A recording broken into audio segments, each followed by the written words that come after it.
പ്രധാനപ്പെട്ട ഒരു വാർത്ത തിരുവനന്തപുരത്ത് നിന്ന്. കാട്ടാക്കടയിൽ വീട്ടിൽ നിന്നും 60 പവൻ സ്വർണം മോഷണം പോയി. കൊറ്റംകുഴി സ്വദേശി ഷൈൻകുമാറിന്റെ വീട്ടിലാണ് മോഷണം നടന്നത്. കുടുംബം പള്ളിയിൽ പോയ സമയത്തായിരുന്നു മോഷണം. മുൻവശത്ത് വാതിൽ വിളിച്ചാണ് കള്ളൻ അകത്ത് കയറിയത്. ഷൈനിന്റെ ഭാര്യ അനുപമയുടെയും സഹോദരി അനഘയുടെയും സ്വർണമാണ് മോഷണം പോയത്. സംഭവത്തിൽ പോലീസ് അന്വേഷണം ആരംഭിച്ചിട്ടുണ്ട്.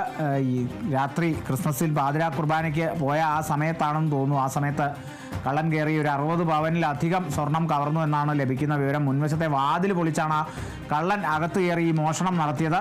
കുടുംബം പള്ളിയിൽ പോയ സമയത്തായിരുന്നു. കൊറ്റംകുഴി സ്വദേശി ഷൈൻകുമാറും കുടുംബവും പള്ളിയിൽ പോയ തക്കം നോക്കി കള്ളൻ ഈ വീടിൻ്റെ മുൻവാതിൽ പൊളിച്ച് അകത്ത് കയറി. അകത്തുണ്ടായിരുന്ന 60 പവനിലധികം വരുന്ന സ്വർണം, അതായത് ഷൈനിൻ്റെ ഭാര്യയുടെയും ഭാര്യ അനുപമയുടെയും സഹോദരി അനഘയുടെയും കൂടി 60 പവനിലധികം വരുന്ന സ്വർണം ഈ കള്ളൻ മോഷ്ടിച്ചുകൊണ്ട് പോയി. നിലവിൽ പോലീസ് അന്വേഷണം ആരംഭിച്ചിട്ടുണ്ട്. നമുക്കതിൻ്റെ പ്രതികരണം ഒന്ന് കേൾക്കാം.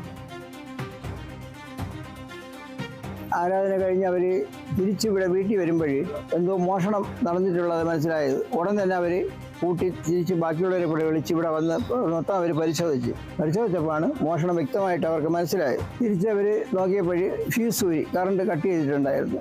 ഈ മുറികളെല്ലാം കൂടെ വലിച്ച് വാരിയിട്ട് സാധനം എടുത്തിട്ട് ഇവിടെ ഈ വീട്ടിലുള്ള കുട്ടിയുടെയും പിന്നെ വീട്ടിലുള്ള കുടുംബത്തിൻ്റെ വക അങ്ങനെ എല്ലാം കൂടെ ഒരു 60 പവനോളം സ്വർണ്ണം ഉണ്ടായിരുന്നു. ഒരു പൊടിയില്ല, എല്ലാ മുറികളും പരിശോധിച്ചാണ് കൊണ്ടുപോയിട്ട്. ഈ ഒരു സംഭവം നടന്ന സമയമാണ് 7 മണിക്കും 9 മണിക്കും ഇടയിൽ ഇത്തരം ഒരു സംഭവം ഉണ്ടായതെന്ന് പറയുന്നത് ഏറെ ആശങ്ക ഉളവാക്കുന്ന ഒരു സംഭവമായിട്ട് മാറിയിരിക്കുകയാണ്. സമീപത്തൊരു മലങ്കര ദേവാലയമുണ്ട്. ആ ദേവാലയത്തിൽ ക്രിസ്മസിനോടനുബന്ധിച്ചുള്ള ചടങ്ങുകൾ വൈകിട്ട് 7 മണിക്കും തുടങ്ങി 9 മണിക്കകത്ത് അവസാനിക്കുന്ന രീതിയിലത്തേക്കായിരുന്നു. അപ്പോൾ അത്തരം കാര്യങ്ങളൊക്കെ ഇതൊക്കെ ഒരു വ്യക്തമായി അറിയുന്ന രീതിയിലത്തേക്കാണെന്നാണ് ഞങ്ങൾ പ്രദേശവാസികളും നാട്ടുകാരുടെയൊക്കെ ഒരു ബോധ്യം. എന്തായിരുന്നാലും ഈ സംഭവത്തിന്റെ നിജസ്ഥിതി തിരിച്ചറിഞ്ഞുകൊണ്ട് ജനങ്ങളെ ആശങ്ക പൂർണ്ണമായിട്ട് മാറ്റുന്നതിനുള്ള ഒരു അന്വേഷണം കൂടെ ഉണ്ടാവണമെന്നതാണ് ജനപ്രതിനിധികളിൽ എനിക്ക് സൂചിപ്പിക്കാനുള്ളത്.